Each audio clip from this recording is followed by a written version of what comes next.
Getting paper on these player haters, old news, money on the other line, so I'm not gonna hold you. Money on the other line, so I'm not gonna. Ladies and gentlemen, welcome back to an extremely late edition of I'm Not Gonna Hold You. It has been a hectic day here at the Barbershare offices, so I apologize to all our viewers. We're supposed to be on here about almost an hour ago. And today's episode will be sponsored by Tequila Ocho. This is a real good tequila. Shout out my nigga Pavi. No more Casa. We putting the Casa up. This is an unofficial endorsement. We putting the Casa up. The Negroes have stepped on the product. So we back out here. We back out here. It's been you know how they say overreaction Monday. This is a how am I gonna describe this Monday? This is an alcohol Monday. This what it is. So bang, your mic is on mute. Both of y'all, there we go. I was just saying that was a long ass pour. It's been a long ass 24 hours, my nigga. Like, so that's a pour of disappointment, my nigga. Like that's man who had plans and those plans are not going the way we thought that shit was going out. Well, your ass was talking like, yo, this is this. On 5 minutes later. On a multitude of fronts. So we are here to talk about football today, as we are about 2 hours away from a Monday Night Football doubleheader. We got the rundown. And then we're gonna mix this up a little bit today. We got my homie Lotto, my man Shot Lottery on Twitter. He will be joining us soon to talk about the Chicago Bears. So we're gonna do the logo out first, because I think that's really what y'all want to hear us talk about anyway. Is the Chicago Bears. Y'all want to hear our disappointment. 79th House has still not been uploaded, and this is not because it was a technical difficulty last night. Honestly, the internet cut off mid recording, and so my brother had to edit it, and the internet at his school was very slow, and this nigga's not home yet. So when he gets here, it'll probably be up tomorrow. If I want to be 100% real about it, it's going to probably be up tomorrow. Now, this isn't one of our best episodes. It was a very subdued episode because, honestly, we didn't know what to say.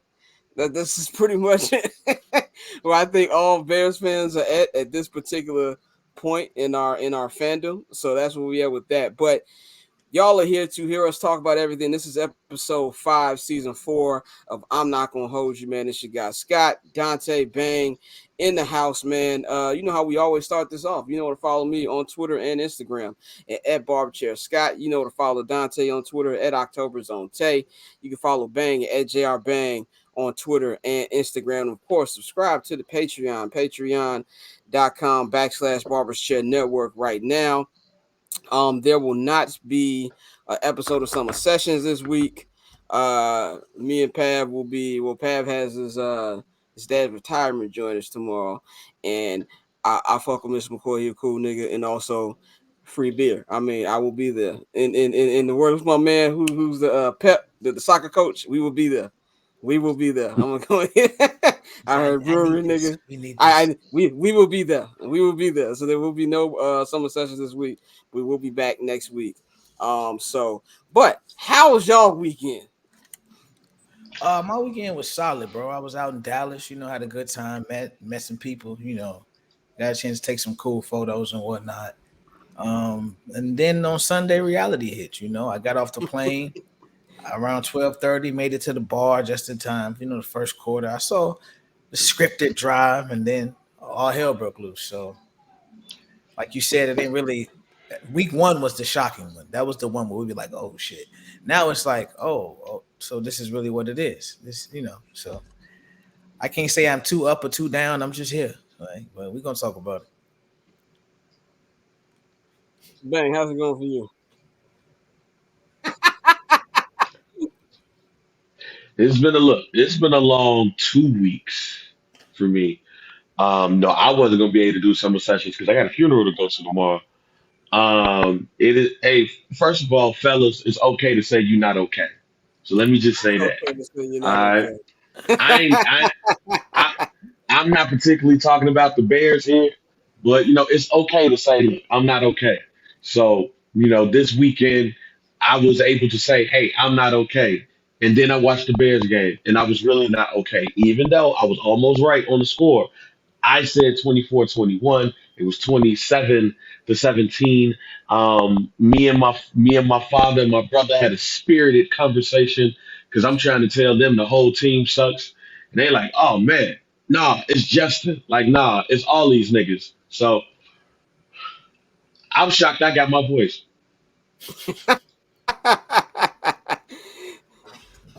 I mean, besides the Bears, was your weekend good?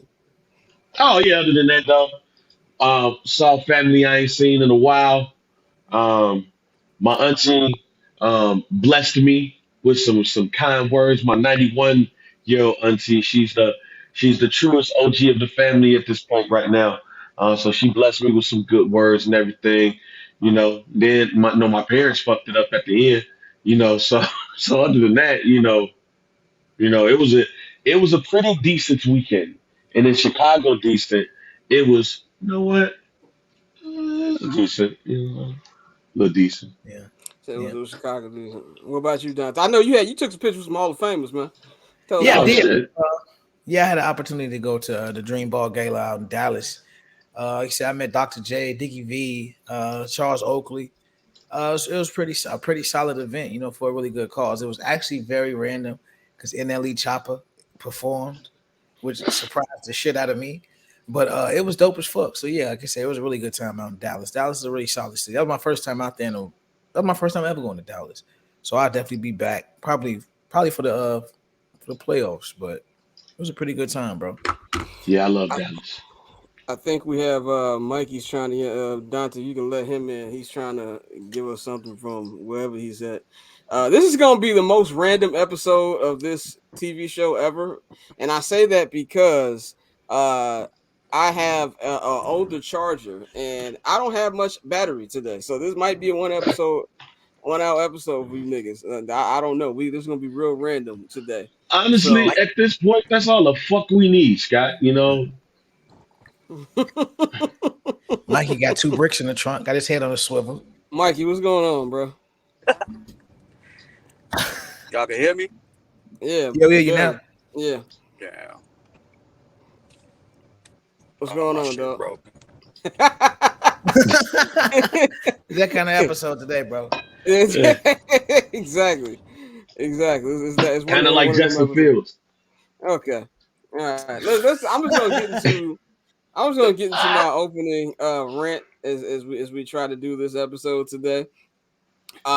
So pretty much how I was gonna start this. This is what we're gonna do today. We're gonna throw this entire rundown out and we're just gonna talk football. What we get into today, we get into today, and we don't get into today, we don't get into today. There you It go. just is what it is. It's just one of them days today, dog. Just like So the Bears offense. We do it I live. think Fuck it. we'll hear what Bill O'Reilly said. We're gonna do it live. We'll do it live. So this is the reality of the situation for the Chicago Bears. The reality is it doesn't matter. It doesn't matter because this is just how this organization is. This is how they've always been. And I think for the first time in a collective fandom, we all saw it yesterday. This is Nagy Mitch 2.0, which means this is John Fox Mitch 3.0. You know what I'm saying? So that's just pretty much what it is. If we talk about this team can't develop quarterbacks, are we even really sure they can hire coaches? Like that's a legit question right here. Can they hire coaches? If Lovie Smith is the best you've done in 30 years, that tells me everything I need to know. That's one. Number two, they are the laughing stock of the NFL. You've got Shaq Barrett and Levante Davis saying, "Oh, we knew what plays they were running. We knew it was coming." You know what I'm saying? You've got Bunny Colvin. I'm not calling him Todd Bowles. Bunny Colvin in his pregame speech, like they only got us as 2.5 favorites on the Bears. These the Bears. Like they're talking about this team like they're a non-factor. And they really are a non-factor. And that's just pretty much where it is at this particular juncture. So I'm telling Bears fans today, it doesn't matter about Caleb Williams. It doesn't matter about Shedeur Sanders, all these other quarterbacks, if this infrastructure is still the same, because we're just going to ruin them. They are currently ruining one of the greatest college quarterbacks I've ever seen in my life. Y'all know I don't like watch a lot of college football. I'm team where Deion go, I go. That's where I'm at. So right now we Buffs, and wherever else he go, I'll root for after that. But I remember watching Justin Fields in college. I remember those 6 touchdowns he put up against Clemson. I was like, oh, I would kill to have that dude on my team. And I had him on my team a couple months later, and we are single-handedly ruining this kid. Now I know I'm gonna sound like a Justin Fields apologist. I'm not taking Justin Fields off the leash. You know what I'm saying? All he gets blamed. Like there's a lot of stuff that he did was bad football yesterday. But who could really flourish in this system? You know what I'm saying? When you watch TV, prime example, I was watching some of the Cardinals Giants game last night when I was watching Red Zone. You got Josh Dobbs, you know what I'm saying? He's out there. He looks better than Justin. Daniel Jones looks like a Hall of Famer compared to what Justin's doing. And then Justin's like quarterbacks. Look at the offenses that even the Huffinson teams are running. We shouldn't have the Washington Commanders look like the greatest show on turf compared to what the Bears are doing, man. And that's just really where I want Bears fans to accept it. And I think we all are. I think it's one of the few times where Bears Twitter is like united and knowing that this is just not going to work out. You know what I'm saying? And that's just pretty much why I'm at with it, dog. Yeah, bro, that's the truth, and I think you hit the nail on the head when you said it's like it's can't have they proven they can hire coaches? No, they've proven that they can't hire coaches. Like the history showing you that. You've seen the results every single time after time. You change the regime, and yet you've never been able to do what every team around the league that actually wins does, and that's get on the same accord with your GM, your OC, and your quarterback. And with the Bears, you go out and get a defensive coach, and you look around the league and every young quarterback has an offensive minded head coach. Everyone that's flourishing has an offensive minded head coach, and you go and do the exact opposite. So it's frustrating. It's annoying, but I mean, as far as your first question, I mean, they answered it, bro. They can't. They don't know how to hire coaches, bro. And as far as Justin, I'm with you. I'm not giving up on Justin. It is frustrating to see some of the things we see from Justin, and I think the Bears fans as a whole are also, well, I won't say as a whole because some have just gone completely off the rails. But I think for the most part, we all are here and now saying, yeah, we see what you're dealing with. We see the issues, but you still have to show us more. It still has to be something else from you that we got to see. And I think yesterday he was just holding on to the ball for so damn long. Yeah. And, the plays he missed, that they've been there over the last 2 games. It's one of those things where it's like, okay, we expected to see some of that, but we didn't expect to see this lack of aggression. Like they say, he's dropping back slower. He's processing slower than he was last year. They called 4 run plays for the guy all season. So you talk about taking one of his strongest assets, even though we know he can throw the ball. We want him to throw the ball more. His legs and his athleticism have been a great part of his game. And for you to take that away and say, no, we want you to sit in this pocket. Like you can tell he's kind of been told, don't abandon the play. Like, let's try to throw the ball. Let's try to sit in that pocket and make something happen. And he just looks uncomfortable. And it's gotten progressively worse. I know it's only 2 weeks in, but to see where he left off last season and to where he is now, I gotta look at the coaching, bro. As much as we want to just shit on Justin, it's an issue. It's something going on in that building where you got Eric Bieniemy in DC going crazy with Sam Howell, who has probably a third of the talent that Justin has. So I'm going to cut you off real quick. I'm just going to say I'm going to log in and log out of the show right now. I'm going to do the show on my phone because this computer is not going to last much longer. So y'all continue while I log out and do this real quick. Yeah, keep going. So yeah, bro, it's a problem where you look at Trevor Lawrence and Doug Peterson. You look at Tua and Mike McDaniel. You look at every system that's in place. And then you look at the Bears, and you had a guy like Jim Caldwell who sat down with you and said, oh, yeah, by the way, we're going to do this to scheme up Justin. I'm going to put this around him. I'm going to put this system. You've seen his history with the Andrew Luck, with the quarterbacks he's had. He worked with Matt Stafford. Seeing the success he's had from his quarterbacks. And you said, nah, we don't want that. We want those his principles. That's what we need. We want to bring that cover 2 back. That's what we want. And so it's frustrating, bro, but it's one of those things where the Bears are who they are, and we know that, G. Can't dispute anything that you said. Um, um, I'm just trying to find the perfect words to say, but there's no perfect words to say that this team and this organization, a charter franchise in the NFL, is one of the worst franchises in the NFL currently right now. Um, I'm I'm not going to put any thought on Justin because I've always been a firm believer that the it's the best players are in the best organization, or at least at the time they have the right people there. And the reason why I'm not going to put it on Justin is not because Justin's not playing well and all of that has nothing to do with that. But to your point, Daniel Jones led a comeback after being down, 20-7 at halftime. You got Joshua Dobbs, who was playing lights out for a bit and has been pedestrian enough to have the Arizona Cardinals in games. You have Sam Howell, who played only one game last year. He gets with Eric Bieniemy, and he looks hella decent. I could go on and on and on with other quarterbacks without getting into the offensive style head coach and the quarterback. Justin, talent wise, is one of the most talented players in the NFL. And if you read the clips, if you talk to people, he's one of the hardest working quarterbacks of all time. Everybody continuously say he's the first one in the building, he's the last one to leave. So with that talent level and that work ethic, he sucked. That's unexplainable to me.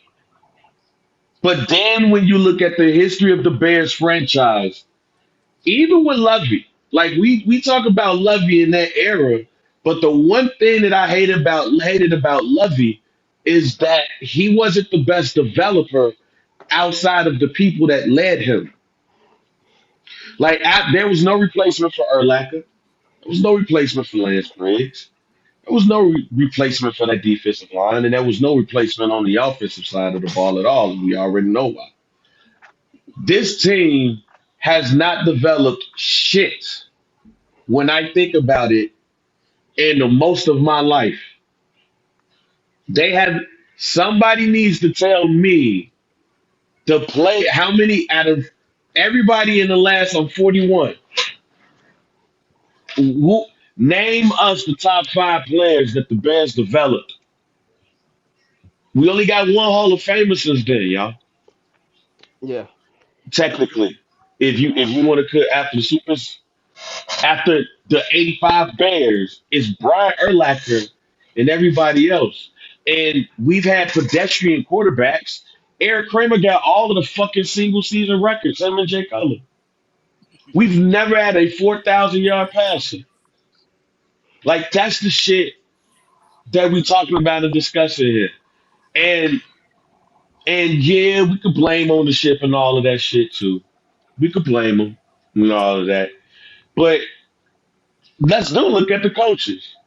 The last coach that they hired, other than Lovey, because Lovey did get a Super Bowl with the Rams, and I think he did get a Super Bowl as like the DB coach, and he was the defensive coordinator, I believe, on the team that went to the Super Bowl and lost, I think. But outside of Lovey, the last motherfucker we hired with some type of football pedigree, we see this nigga on Sundays on Comcast Sportsnet, NBC Chicago Sportsnet. It's fucking Dave Weinstein. Like when we hired Dick Duran, niggas was like, y'all sure? When we hired John Fox, okay, John Fox has a pedigree because he was the defensive coordinator. Okay, so okay, cool. But we hired him late. We didn't hire the nigga when the nigga was hot. We hired him when he was ran through. Eberflus was coaching the defense that was not even the top 15 defense.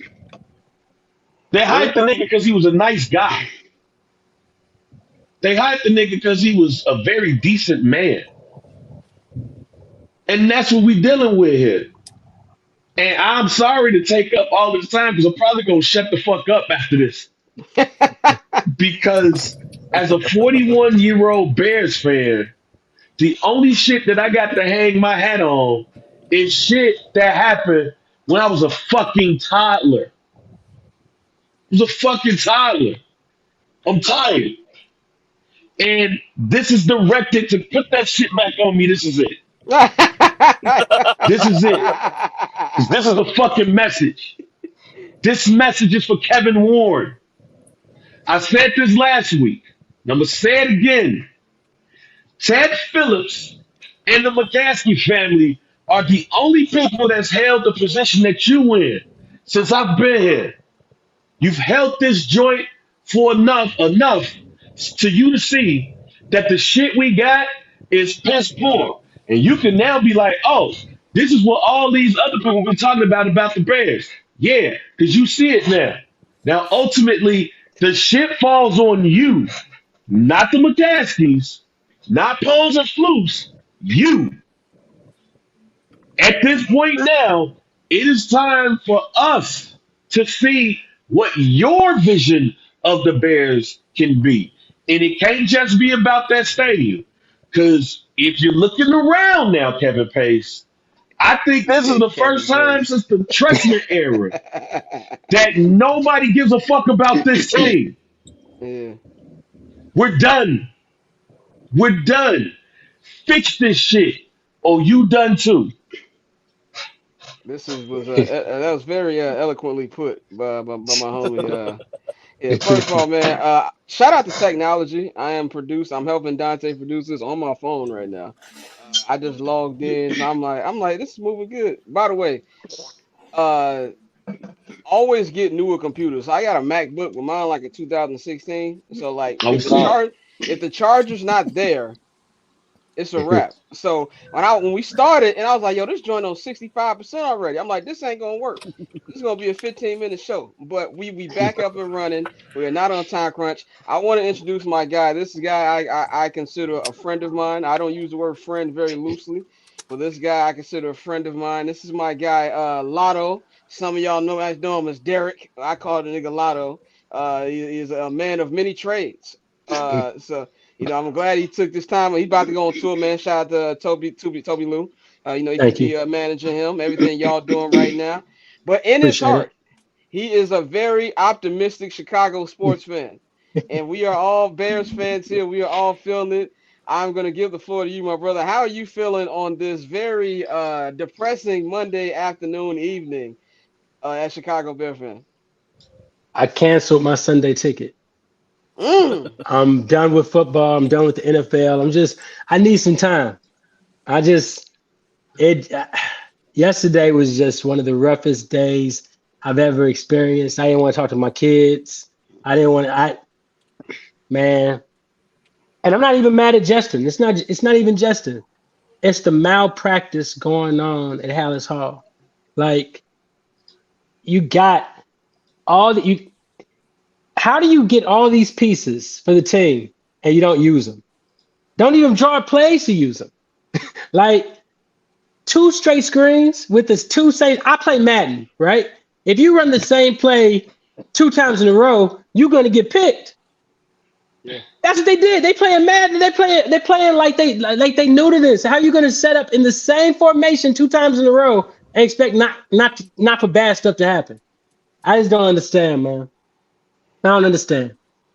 Coaching is horrible.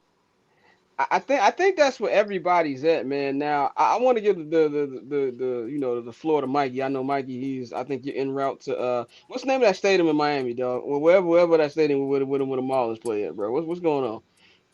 I'm about to go sell drugs. I don't know what you talking about.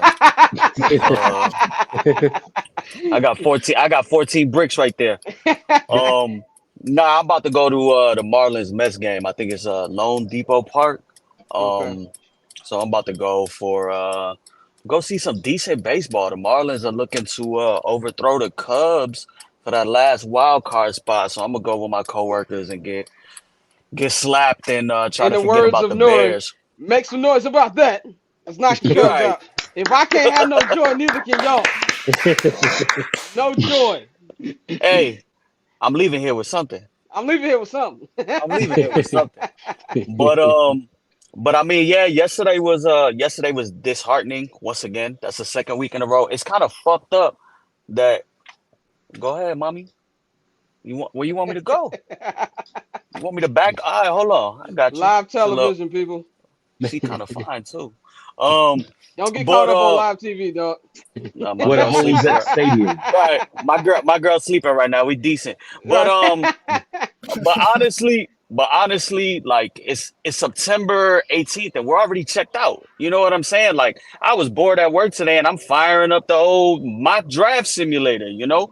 Um I think it is systemic, man. Like I don't understand how we have Justin Fields looking like this. Like we all have eyes. We have all seen the type of player that he can be on the national stage and the big stage. And it's crazy to me that he looks like he forgot how to play football. And honestly, I don't know if he's being overcoached. I would probably lean on that. He seems as he's being overcoached, and they've taken his legs from with under him. It's like they're forcing him to be a pocket passer. And I get it. That's the number one thing that Bears fans and that the organization and that the owner and everybody wants to see at this time. Um, but that honestly looks like where we're going. Um, what is it that that they're just putting him out there to dry, and he's not a pocket passer. I think we all can admit that now. He's struggling to process. He's struggling to identify where the open man is, and there are guys open, but he's also being failed by his coaching staff, and I just find it fucking ridiculous that if we can see it from the couch, how come they're not seeing that up there in Hallis Hall? And this is the number one issue with how the Bears continue to go about this process. When we had Jay Cutler and when they moved on from Lovey, we had Jay Cutler. We put Cutler on Trustman. When they moved on from Trustman, they put Cutler on John Fox. John Fox said he got to go. Then they go and they make the Mitchell Trubisky trade, right? And granted, it's different regimes, but the same president. I mean, it's the same owners. The owners are allowing this to go down this way. So you draft Mitchell Trubisky, right? Without keeping John Fox in the loop. He thought they were getting Jamal Adams. He had no clue that they were going Mitch Trubisky, right? So then you go ahead and you move on from John Fox and you get Nagy and you stick him with Trubisky, who was the previous guy's quarterback. Then you move on. Then you allow Nagy. We all said it at the time. They should have fired everybody the year that they had what ended up being the first round pick to take Justin Fields.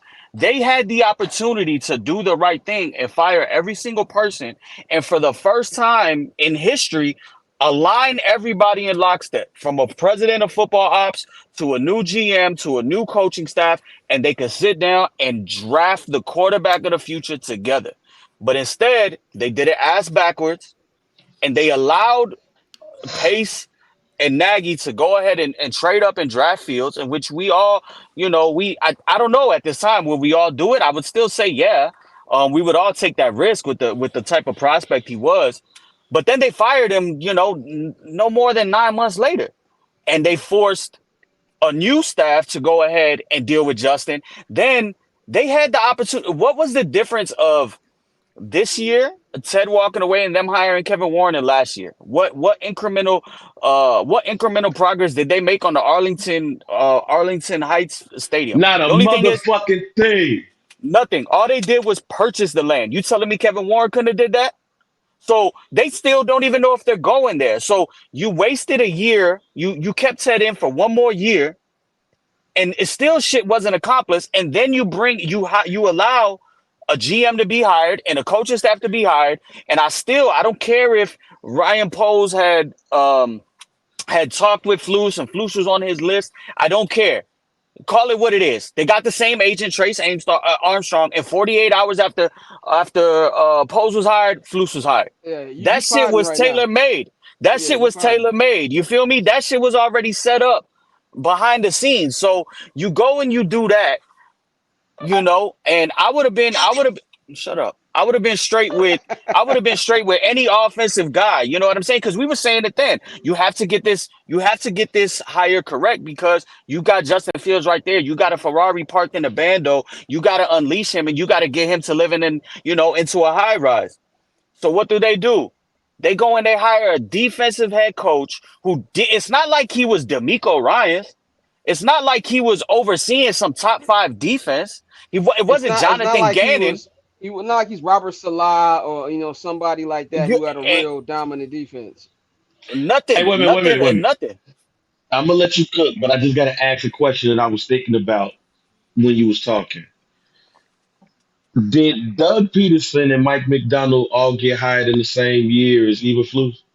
Yeah, Yes, and they had Doug Peterson at Hallis Hall during training they had camp. He Doug was Peterson in the crib, they right? had him. They had Now I him know that. there as they had him there as a special consultant when Nagy was on staff because that's his people's. You had a Yeah, guy right there.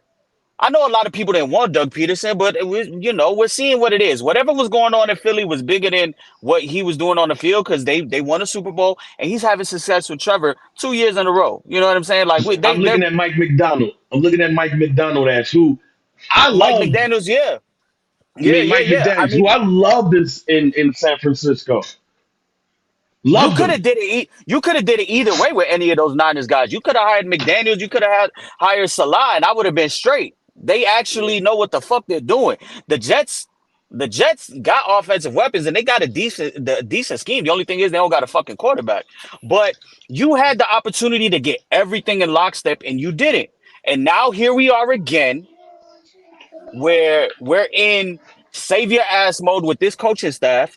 And this is about the third time. And I was telling Scott, this is about the third time. And he's there at Hallis Hall for the press conferences. This is the third time they thrown Justin under the bus. And we're only in week yeah, 2.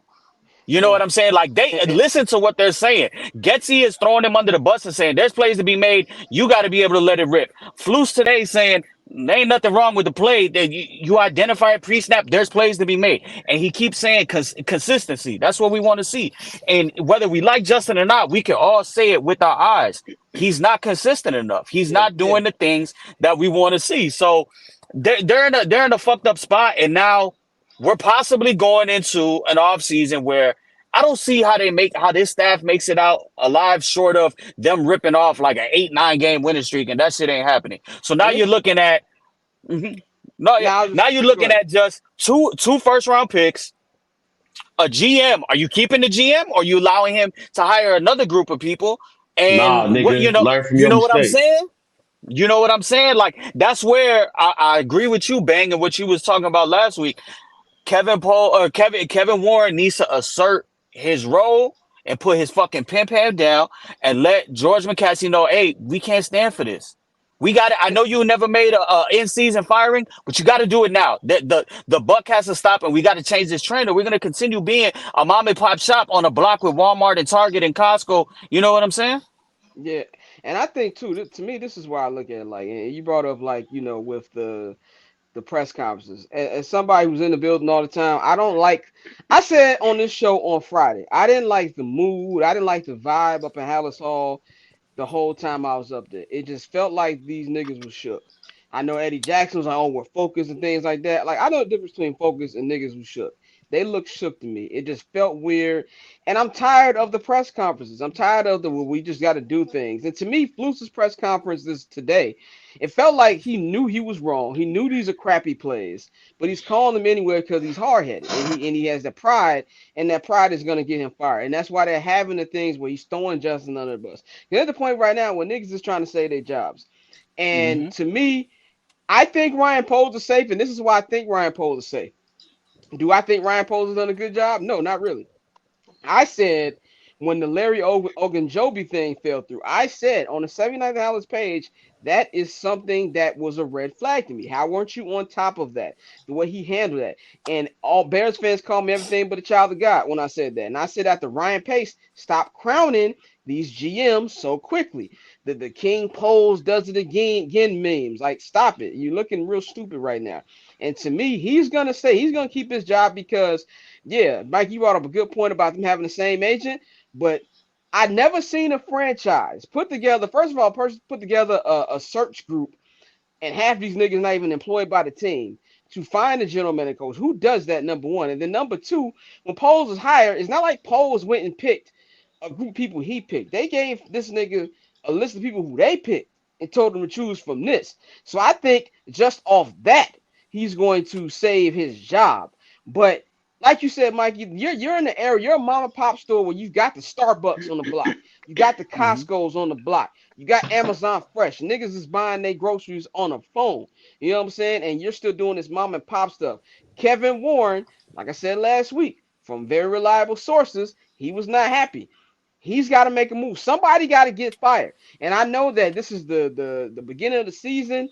The interim coach is 9 times out of 10 going to be either Luke Getsy, or maybe they fire Getsy too and they make Janico head coach. I don't know. It's not a perfect resolution in season, but you got to send a message that this type of crap is not going to be tolerated. So some heads got to roll. Do I think that's going to happen right now? No. I think if they're going to lose on Sunday. It's not a matter of if. I think It's we're a all in matter about how agreement. many. Right, we all in agreement on that one. I'm Yeah, it's taking not. over. They are a 38.5 dog on Sunday. That is crazy. So they are. It's not a matter of. There's not a matter if they're gonna lose on Sunday. It's a matter about how much. So you're gonna be 0-3 coming home against a team in the Denver Broncos, who's probably gonna be 0-3 too. Something's got to give. If you lose to the Denver Broncos at the crib and you 0-4, that's when somebody has to get fired. And if Yep. somebody doesn't get fired after that, then there's just nothing that's ever going to change with this franchise, and that just is what it is. I was gonna say the same thing you just said. The Bears start 0-4. Somebody getting fired, or somebody should get fired, because if they go 0-4, that's damn near calendar year since they won a game. And when you look at this schedule, look at the Bears schedule, y'all. We thought these was winnable games Not no more. outside of Hmm. Kansas City. Not no more. Not no We more. they not no Now I don't know more. when they gonna win. Now I don't know when they They Yeah, gonna look win. rough. They're not. You look even at the Commanders game looking like an L now. right, because Oh, they're look, gonna put 40 up on them. Yeah, Sam Howell about to go because crazy. they're in DC. They are in FedEx Field. So if the Bears lose at home on October the 1st, that right there, matter of fact, I'm very interested to see what the seats are gonna look like on that game. If they get the ass whooping that we believe they're gonna get against the Chiefs, I am confident in saying that you're gonna start seeing bags on heads, and it's not going to be a lot of people there. I ain't saying it's gonna look like the Oakland A's game, but it's gonna be light in that bitch. And if they lose, because here's the thing too, y'all. If they lose against the quarterback that everybody thought they was gonna trade for in the first place. And the guy who's from the area, who probably would have came to this bitch. Then you got the Commanders on the 5th. That's a loss on the road. You got the Vikings, which they look bad, but not as bad as the Bears. If they lose against the Raiders, fam, that's the calendar year.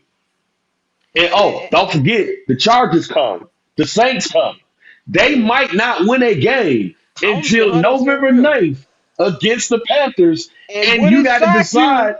Would it shock you if Bryce Young came in Soldier Field, knocked the towers down? No, it would not. N- Not No, not nothing is only shocking. not only would it not, you got to look at your record compared to theirs because you got their first round pick. That's the How the fuck? conundrum game. Facts, That's but the conundrum game. I'm still trying to figure out how the fuck you hire a defensive head coach who has given up 25 points in every fucking game or more, and you got Baker Mayfield in a white jersey looking like fucking Tom Brady, never retired. That motherfucker wasn't dirty. How is he still employed? How are you a defensive You head bring coach? up How Tom are you a Brady. defensive head coach and you can't put the quarterback on his ass, bro? Look, you bring up Tom Brady. Baker Mayfield did something that Tom Brady didn't even do in his 2 years in Tampa Bay. He went the first 2 games with no interceptions, something that the GOAT didn't even do. Now, I want to move this conversation forward a little bit. I'm going to get a floor to Lotto and Dante. I'm going to go to Lotto first. Do you think now you've been a Justin Fields guy? Let me tell you, my man Lotto has been a Justin Fields guy since QB1. I remember him telling me about this years ago. So you're a guy, you love Justin. You know what I'm saying? Do you think my man is beyond repair at this point? Nah, I don't. I think that he just needs the right coaching staff. I mean, look at Geno Smith. I don't think it's going to take that long, but I just think that he needs to be around the right coaching staff. I want it. This is the thing. Why would you get a defensive head coach to, because we all know offensive coordinators don't last long, especially if they have success with a team. They move on. So why not have an offensive guru as your head coach so that you always have him there with your quarterback? I just don't understand why you go defense. I don't get that. And then you get defensive head coach whose team can't play defense. Right. So it never made sense to me. They set up Justin to fail. Then it's like, yo, we saw what happened when you catered the offense to him last year. We were scoring. We almost put 30 up on Dallas, the only team to do that last year. We need to go back to that. Whatever it takes to get him moving. If you're gonna move on from him, okay, cool. But at least build up his. But I agree with you. But I think that has to do with, and we're seeing this. And this is when I was watching the Colorado State game. One thing that I paid attention was Shador is doing. Shador is such a pocket passer that he doesn't want to run. Like he scans the field. It's crazy. This 21-year-old's vision is already better than Justin Fields, like vision wise. Like I'm not saying he's better real quick. Let me jump in real quick. There's a reason he doesn't run. Being a Jackson State alum, he doesn't run because every time he ran at Jackson State, he would get injured. It happened every time. 3 times he ran, 3 times he got injured and would be knocked out the game. He for some reason when he gets hit, he's done for the game. So that's why he doesn't run. Well, even with that, even with the not running, what I love about Shador is he's scanning the field. Oh yeah, he definitely. It kind of feels like when you're watching Justin, and this is how I know when I look at the all 22 footage and stuff like that, or even like the condensed thing. It's gonna look painful. Could look painful in real time. Like where it's like he's got the Kawhi thing going on. Where it's like he looks like a robot. He doesn't really 100% know where he's going. And so I think that's coaching. Last year in that 6-week span where the Bears was putting up all them points, it was because they were letting him run. You're gonna have to kind of treat him like Lamar Jackson, where it's like exactly. You see Lamar right now. Yesterday he was throwing. He was throwing it. And he was throwing some great passes. Now he has receivers and he's using his weapons as part of it. It's like they're trying to take the weapon away from Justin. He's not a pocket passer, bro. Stop trying to make him the Ohio State guy. Yeah, or the Ohio State guy. They keep trying to make him like he studied Ohio State. That guy was college.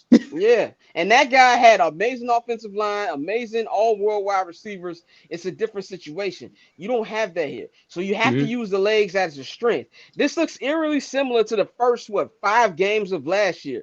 And it's like they just stopped doing it. You have to use the strengths. And that's the only way it's going to help. My problem is this. My problem is this, before I get you to Bang.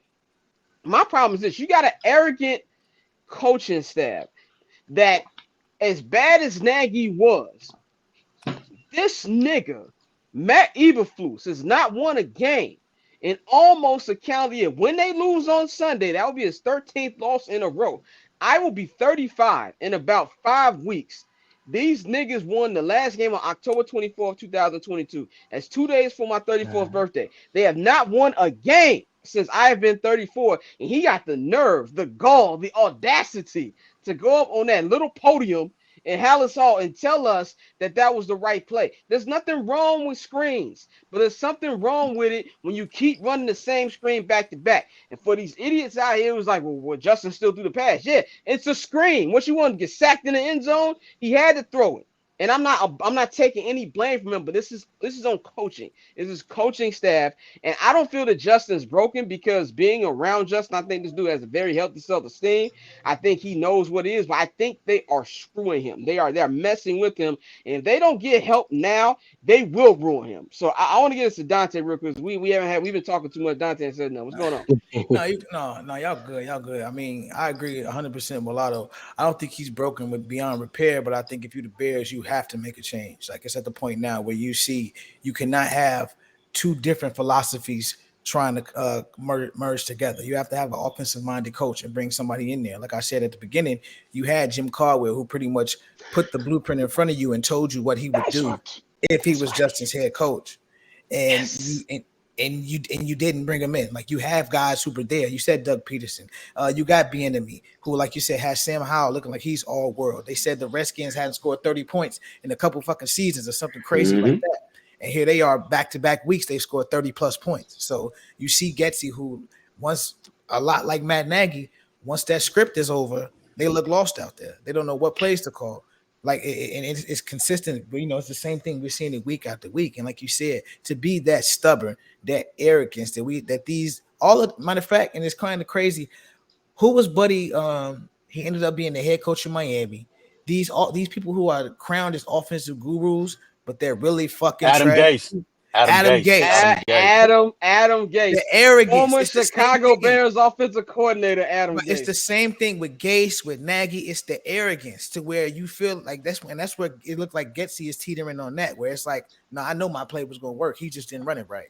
It's like, nah, bro, you have to work with talent. You have to work and create a system around them. That's why Lamar's been so successful in Baltimore, because they literally tore the system down and rebuilt. And they got rid of Greg Roman. That's what you have to do. Hey, so look, he not broke, bro, but you got to make a change. Let me say this real quick. I didn't think about this until Scott was talking. I remember Scott had when we talked about Luke Getsy getting hired, and you was like, we are applauding the quarterbacks coach of Aaron Rodgers. Look how far we fell. Exactly, nigga. That's exactly what Scott said. When we talked, he said we are applauding the hire of Aaron Rodgers, quarterbacks coach. Look how far we've fallen. Do you know how easy it is to be Aaron Rodgers, quarterbacks coach, let alone his offensive coordinator? I can be Aaron Rodgers, quarterback coach. I'm going to tell him, keep doing what you're doing. Now, let's look at the offensive side of the ball. Since Aaron Rodgers they've left Aaron Rodgers. Nathaniel Hackett had the worst head coaching situation in my lifetime. I've never seen a guy do a potential Hall of Famer so dirty with the coaching job that he did. That was malpractice. That's Nathaniel Hackett, y'all, who's now currently back with the Jets, back with Aaron Rodgers, who tore his shit up last week. So now everybody's going to be blaming Zach Wilson, but who's his offensive coordinator? Same nigga a guy who did Russell dirty. Hall of Fame player out of the Hall of Fame. So now let's look at what the Bears did. They hired Luke Getsy. Luke Getsy was the quarterback's coach, called no plays, didn't run no scripts. Basically, he gave this nigga a cup of coffee and a tablet for the preseason and the regular season. He said hey, look, here's what you did. And we hired him as the offensive coordinator. Now, the funny thing about this is, let's not just talk about Jim Caldwell, y'all. I love Jim I ain't saying Pep Hamilton is the greatest offensive coordinator in the world, but he's better than Luke Getsy is. He's better than Luke Getsy is. Because in the only season that Pep Hamilton was the offensive coordinator for the Houston Texans, they made Davis Mills look kind of decent enough to be like, yo, can we keep him and go somewhere else with this pick? And they still got CJ Stroud. And guess who's still on the team? Davis Mills.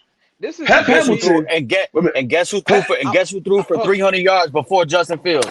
CJ Stroud. CJ Stroud. So, I was about to say that. I just want to say this real quick. Go ahead. If you want to see the offensive malpractice, I know, Mike, you got to get up out of it. If you want to know the offensive malpractice, this nigga, DJ Moore, had 106 yards received. They couldn't stop this nigga, and they only threw it to him 4 times. Roshan Johnson had a 38-yard carry. And it's like, you know what? We don't need none of this. We don't Sit need his no ass points down. being scored. Let's not give him the ball anymore. Let's just keep throwing. It should not be rocket science, bro. If I can look at that final play, not really final play, but that pick six that Justin threw, I have never played football outside of the front lawn or the back lawn in my life.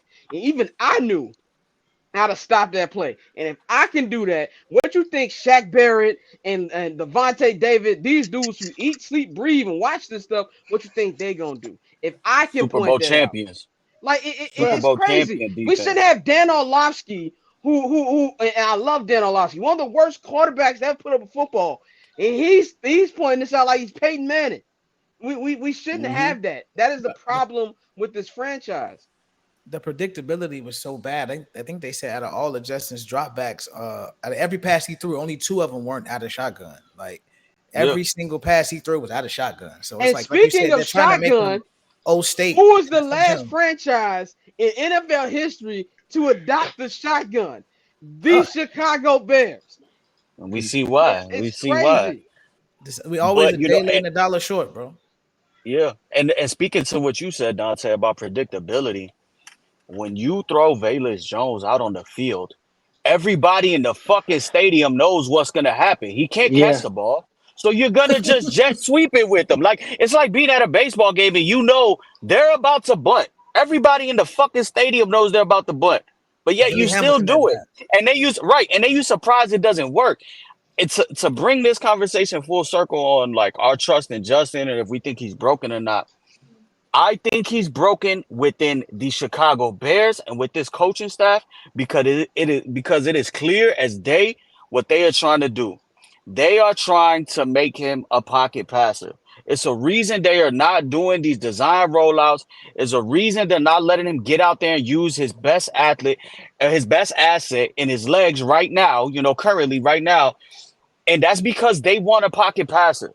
They went and got, like you said, they went and got Aaron Rodgers, quarterback coach. Aaron Rodgers is not running around crazy. Yeah, he can move and make some off-platform throws, but he's not running. He's staying in the pocket, quick throws.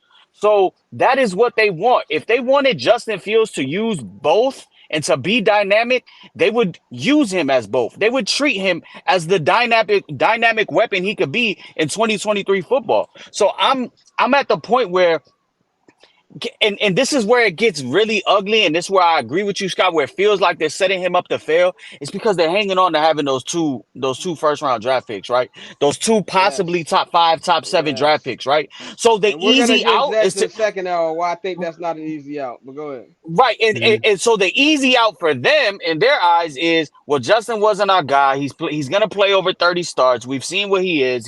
He's not able to do what we want in our offense. So let's just kick him to the curb and we'll get somebody else. When in fact, I think Justin, when put in the right situation, will put within an offensive mind with somebody who's willing to adapt, somebody who's willing to use his skill set and his tools, he is gonna thrive. And like Lotto said, it might not take as long as Gino, but somebody will take him and use him. There's gonna be plenty of teams that will not be in the Drake May, Caleb Williams, Michael Penix, lottery sweepstakes that will take a flyer on Justin Fields if the Bears do in fact choose to move on from him. The The only thing Falcons. I'm the Falcons, the Vikings, Yep. the Vikings, Yep. the Falcons, the Vikings. There's Oh, plenty how of sick teams. would it be if Justin dominates in the same division? That would make me throw up. The Tennessee Titans. There's plenty of teams. But Mhm. the only saving grace I have and I hope is Kevin Warren has familiarity with Justin Fields being, the president of the Big Ten. He saw that Shorty is a fucking problem. I hope that he's in those meetings saying, I seen it. We've all seen it. You need to fucking fix your shit and build around Shorty and let him have the opportunity to at least show his weapons before they cut bait. I But I see, Facts. I will say this. Mike, do you have to bounce soon or what was? I want to hold you up. Nah, I'm straight. I got like 35 minutes. Okay, cool. real quick, real Yeah. quick, Scott, let me ask this question. Let me All right. ask this question. Because I think we all agree that he's not broken and he'll probably end up on another team. But Mikey, based off of everything that you just said, why didn't they just pull the trigger and trade Justin Fields and draft Bryce Young with the number one pick? given because I that don't he think is yeah. even given that everything that they look like they're trying to do with Justin, that's Bryce Young. If you want, if you want a pocket passer, then look no further than a nigga Then Bryce Young, who yeah. that's named Bryce Young, who might not be as tall and wide as Justin, That's but what it he's comes down to. everything Pause. that you want. Yeah, pause on No, all yeah, that. But he's yeah, everything Yeah, that you that's want. crazy. You want a pocket passer quarterback that can do X, Y, and Z, and you had him in Bryce Young, and you traded that pick. no, If you I agree. wanted I agree. that, You got No, better I agree. prospects. You got better Yeah, prospects coming out this year, though. that's their excuse. oh, They that's That's didn't it. they didn't Right, fall in exactly. love with the guys last year. They, Bryce Young, if Bryce Young was 6'2" or just his height, they probably would have taken him. If Caleb Williams was the number one pick, if Caleb Williams was out this draft, Justin Fields will not be here. I just think that yes. that's what they said. And maybe they thought Justin won't figure it out. So we'll quote unquote give him a fair shot in the public's eyes. He's gonna prove us right that he can't handle it, and we're gonna get a high enough pick. Cause call it what it is. He's won 5 fucking games with us in 3 years. So if tanking is which they are trying to do, they then leave Justin in because he's gonna he's gonna show that that's what all he's gonna do is rack up L's No. based off, but that's Uh-uh. based off that's how they're looking at it is what I'm No. saying. That's I'm just saying that if that's what it is, then that's literally the even worse dumb move. Because if that's the case, then you just trade Justin along with trading that number one pick and then getting a lot of picks. Go do what the fucking Arizona Cardinals did if this is the case. The Arizona Cardinals quite possibly has done the best tank job in the Bro, history of the that NFL, that call came in along with at halftime. right, That call came in along. at halftime. But wait a minute. But along with getting the number one pick from the other team, that looks like they doing the tank job. Because the Houston Texans ain't thoroughly improved like that.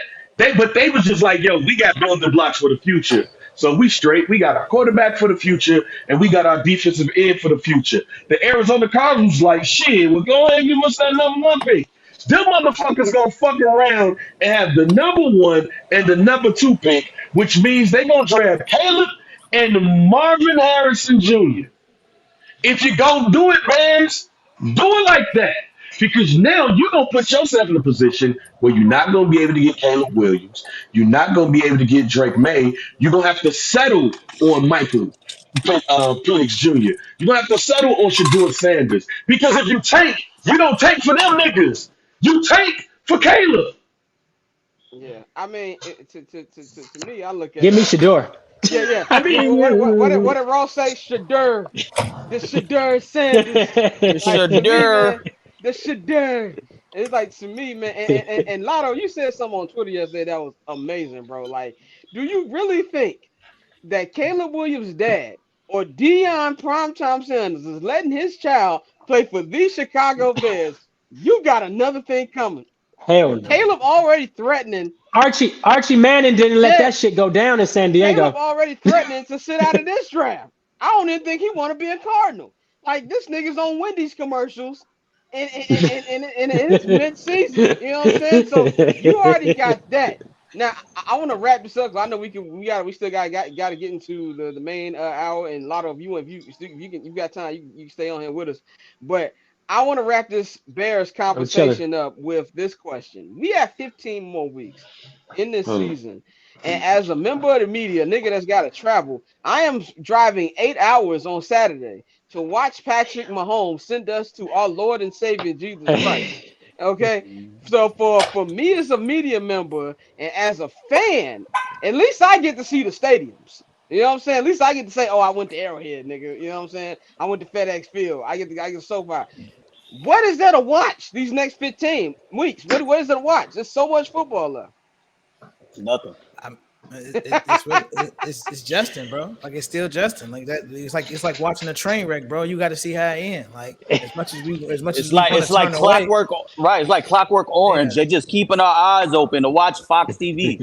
You know what I'm saying? Like pretty soon we're gonna be getting the C team, Kevin Burkhardt announcing us. You know what I'm saying? Like there's nothing to watch. Like what is there to watch? It's just to keep watching the train wreck. Like just to keep watching how this is all gonna fall apart. I think like Bang said though, if they make it to well, this will be the last game. If they get to October and there's no win, I think we see a firing. And then Y'all then, can't then see I this. watch. Then I watch. What's that? Y'all can't I'm see gonna this. It zoom in. says I'm gonna zoom in 51 on to, Bang. What's it 51? said, there you go. There we go. 51 to 3 Chiefs. Damn. 51 to 3. Woo! That's a 51 to firing. 3 That's Chiefs. a fireable. I'm That's a telling y'all, firing. fam. Yeah. I You think we you can see right. they ass beat. They I put just they put in Beat. Flus. They put in Flus in the whip with Flows and Scott driving back to Chicago. If that happens, all he right, gonna be controlling the aux. hey, we gonna drop Flus off a quick trip on the way back. Like this is the thing, man. Like to me, I'm at the point right now. I was telling my brother this yesterday. I just hope that Arrowhead has good press food. Like that's what my expectation is. I'm going for They three gotta have some reasons. barbecue. They gotta have Burnt good press ends. food. Yeah, I need good barbecue. I'm gonna have a fire on field pick, and I get to see my favorite player play, which is Patrick Mahomes. That is the only thing that I'm looking forward to in this game, because that's just what it is. I'm sorry, Bears fans. There's really nothing else for us to tell you when it comes to this, man. But I want to wrap this Bears conversation up because I want to Shit, still Ryan get into Poles what should say that happened. too. I want to get into what else happened in the NFL before Monday Night Football comes on. Mike, are you staying with us or you signing off? I'm about to get up out of here, y'all. All right, yo. Well, Mikey will give y'all his weekly parlay.